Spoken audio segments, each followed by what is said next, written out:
Hey guys, welcome to my latest video.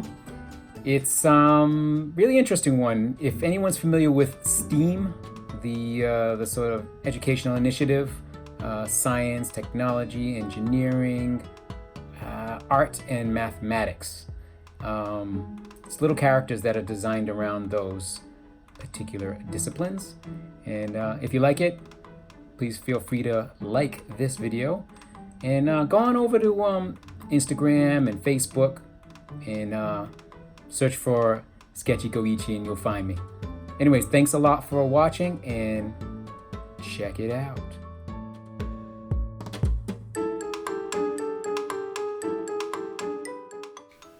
Hey everybody, welcome to another edition of SketchyGOichie.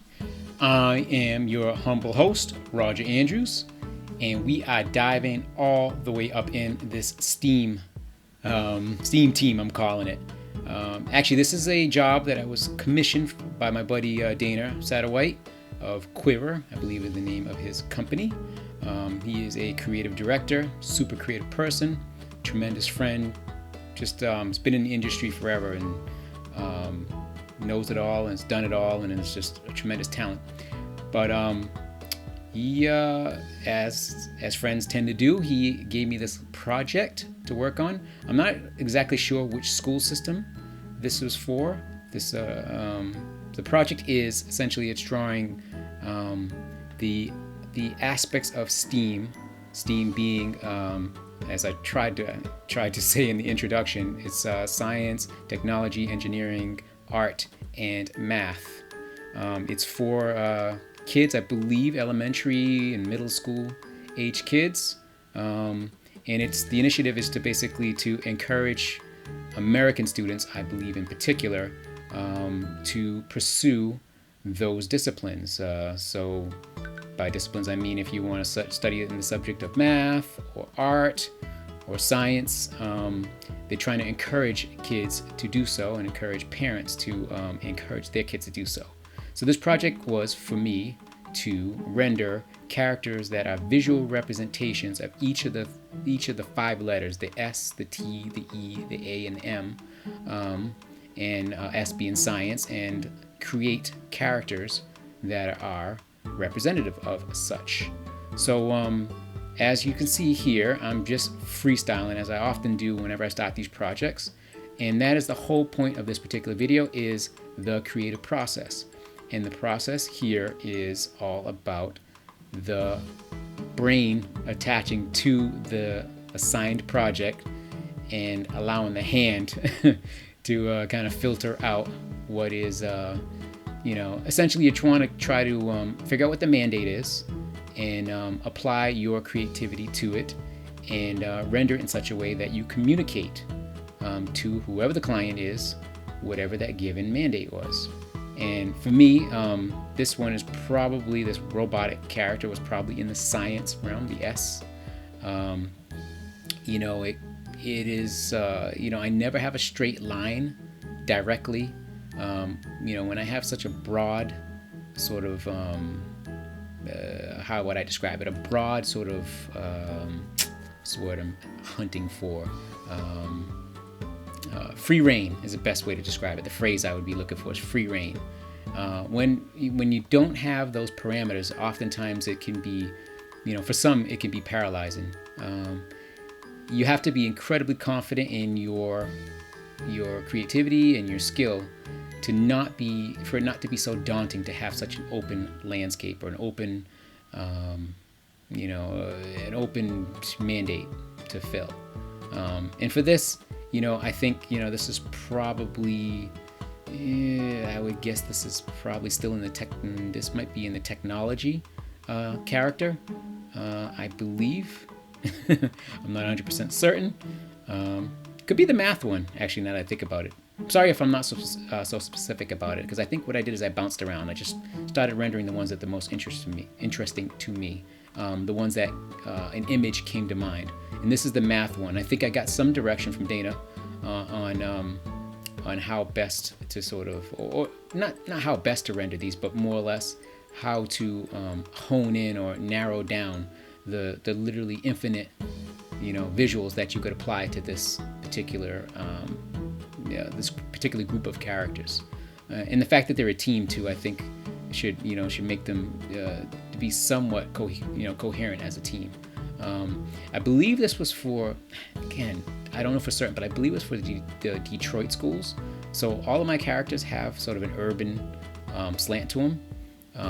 That was important, to me. I'm not certain if it was directly important for the project. I don't recall at this time, but all of them have a kind of an urban slant. All of them, my goal was to have them all have kind of a different silhouette, which is important when you're doing character design. And I should mention now, essentially this project is a character design project. It's kind of like it's my bag. I hate to say it. Every time I say something like that, it's super pretentious, and I hate to do it, but I have to say it. It's kind of my thing, and I'm not alone. There's tons and tons of great character artists and designers. Not that I'm so great, but it is kind of my thing. I like to invent. Let me say it like this. It's something that I find the most enjoyable. It's something that I think is perhaps the, everyone's kind of put on this earth to do a certain thing. And, obviously drawing, there's tons of people who do that. And there's been, literally, millions of artists over the years.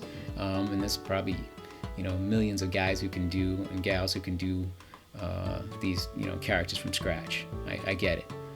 But for me personally, it's definitely something that it comes natural, is probably the way to look at it. And in terms of how to do it, I'm not going to delve too much into technique, but is, however, about approach. And the approach to being creative varies.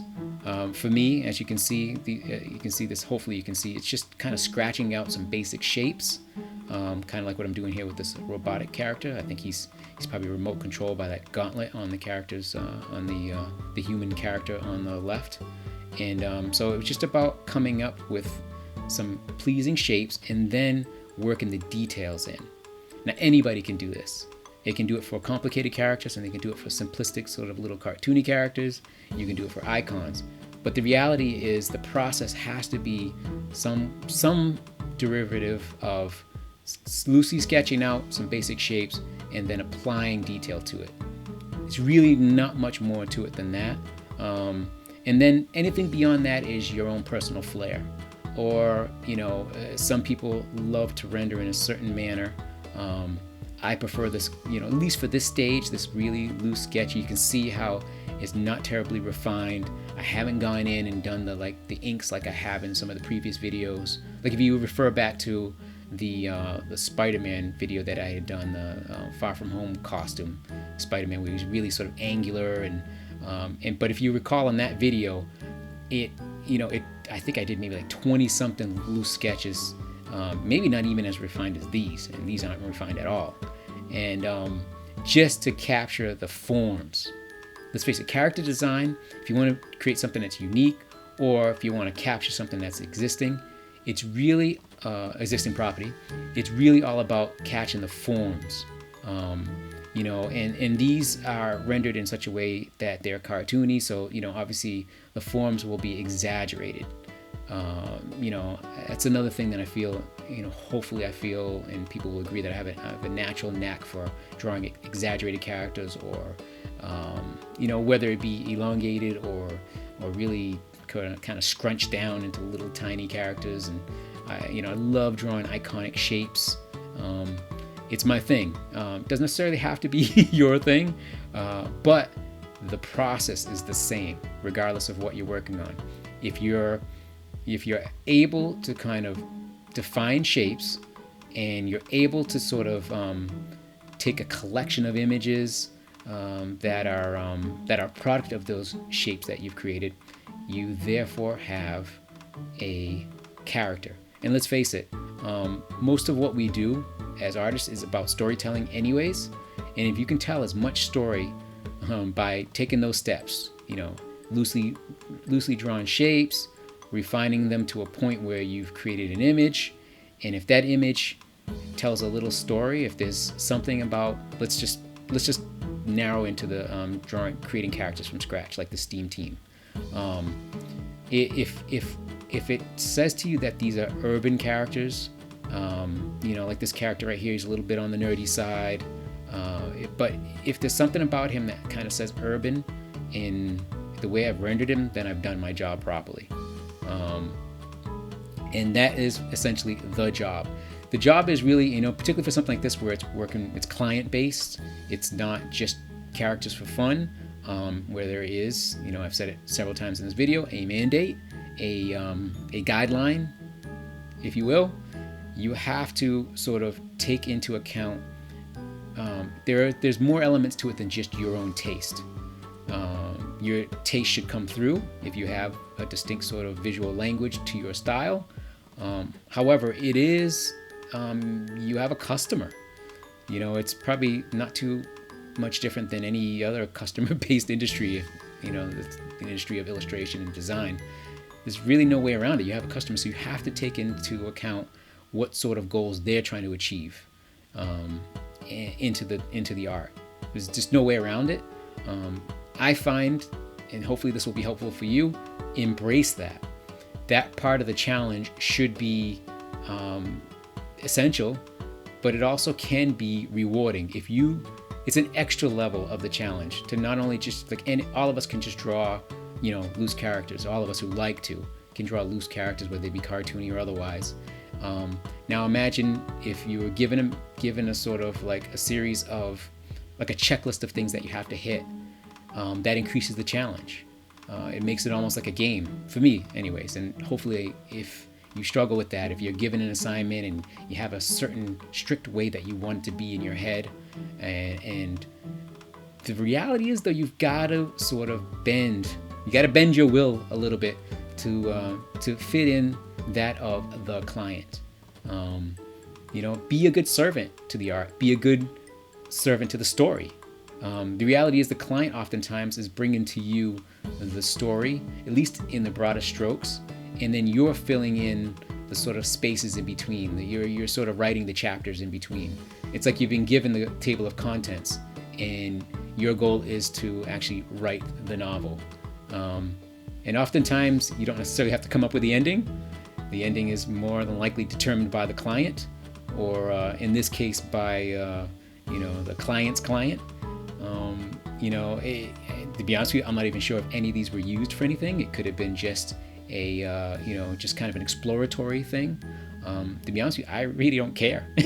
I know it sounds crass, but I actually really enjoy the drawing part of it, the creating part of it. You know, I have to admit, I do enjoy getting paid to do it. That's not so bad.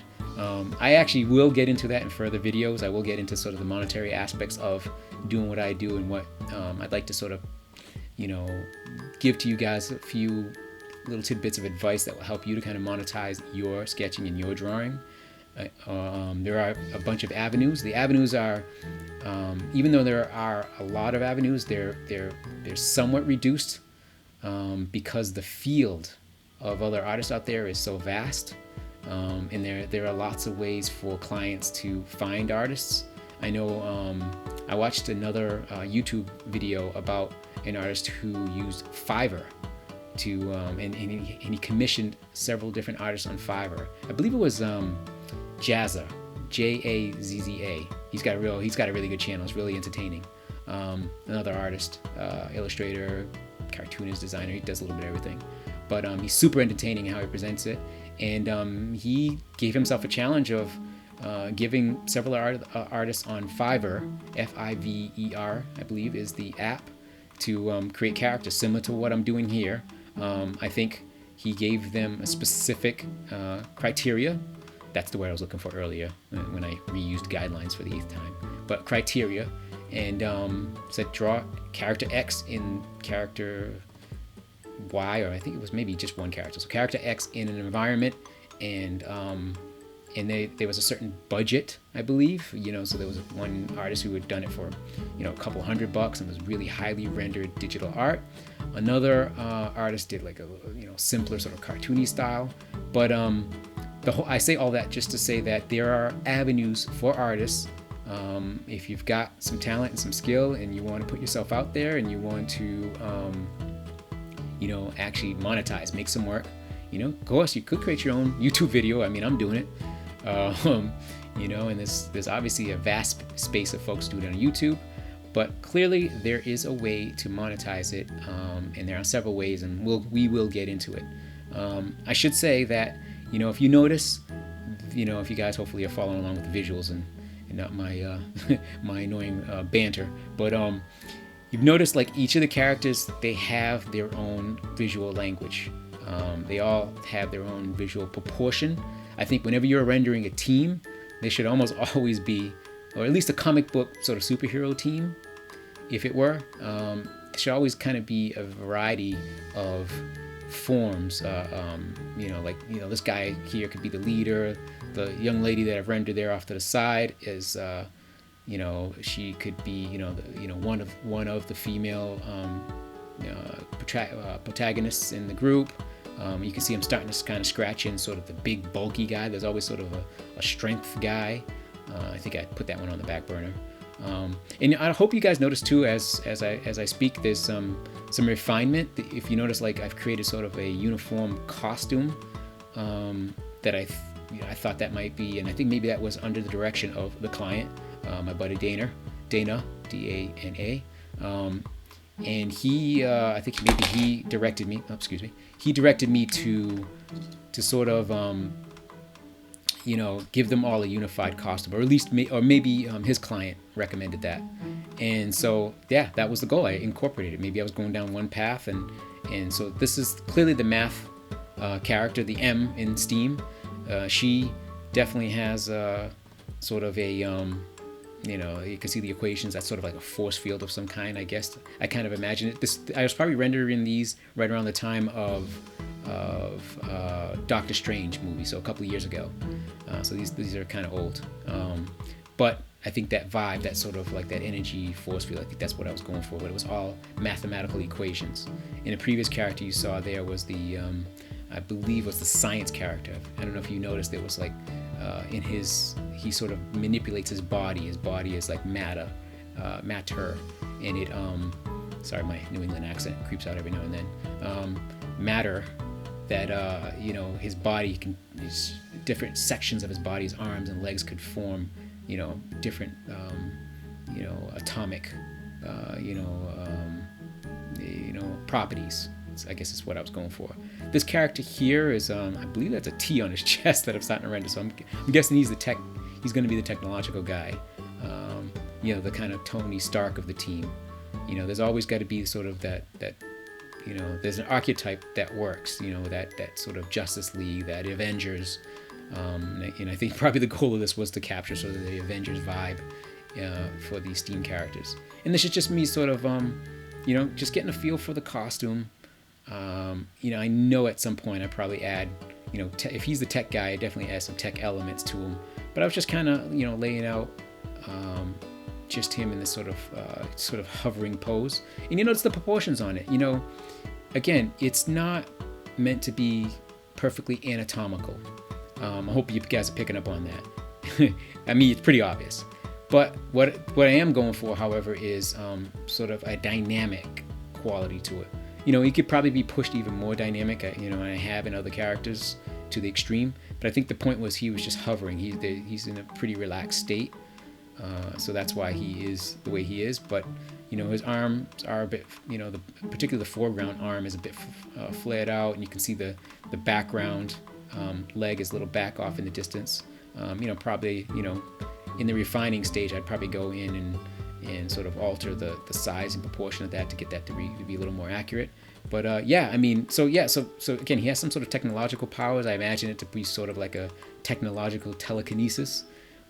Maybe he can manipulate technology, and that's sort of what that's supposed to indicate. You keep getting little flashes. I noticed you keep getting little flashes of the science character. I don't know why I imagine him to be the leader. This robotic one, if he's not tech, I'm not sure which one. He's probably the engineering, actually. It just occurred to me. This character's probably the engineering one, the E in S.T.E.A.M. He's got this big sort of, perhaps he made that gigantic robot arm. I believe I rendered this character in sort of like a mech suit, that he obviously engineered this character. Actually, he or she, I'm not quite sure if this is, which gender this character. Not that the reality of gender is very rarely important. I mean, the chemical makeup of a team is kind of determined by the powers that you want to give. I don't know that there's a balance. There's a perfect balance of, if there's 5 characters, 2 of which have to be female versus male. I don't really know if it matters, or if I don't know if it, if the powers are cool. I don't really think anybody cares what gender the characters are. It's not essential. But yes, this character is definitely, as I'm looking at it now, is definitely the engineering character. So these are just engineered elements. And then as far as me drawing the tech, this is obviously very, very, very loose. I am not obviously an engineer. I don't know how servos and gears and actuators and all that stuff, how it really is supposed to function. Not super mechanical, obviously, but I think the key is to have a sense that it looks functional. So maybe if you really want to be adept at rendering technology, it's probably helpful that you have a love of it, or you study it. You really sort of look at engines and look at parts and bits and kind of get a sense of it. Whereas this is just kind of a loose sketch. I mean, slightly more refined now, but capturing all those little details for me is not super important at this stage. If called upon it, though, I would find reference, and I would find mechanical pieces and bits and parts, and try to make it look really, really functional. This character, I believe, is either the last or the second to the last. I believe he is the art character, so the A in S.T.E.A.M. Yeah, I'm pretty sure. Because yeah, that's right. Because we did cover mathematics. We did cover the engineering just now. He's got to be the art, because we covered the other ones. We definitely covered technology, and we certainly covered science. So art. He was the big guy. He's one of the. Actually, this character is big guy heavy, because he's just he's also a big guy, not as I guess perceived muscular as the other one. But art though, and so this one he has a series of basically a series of shapes that are art related. So that's why I zoomed in on him. Anyways, guys, SketchyGOichie, live your moment. Happy sketching, y'all. Peace. Oh, and also go to Instagram, go to YouTube, do your thing. You find SketchyGOichie all over the world. All right, enough of this. Peace.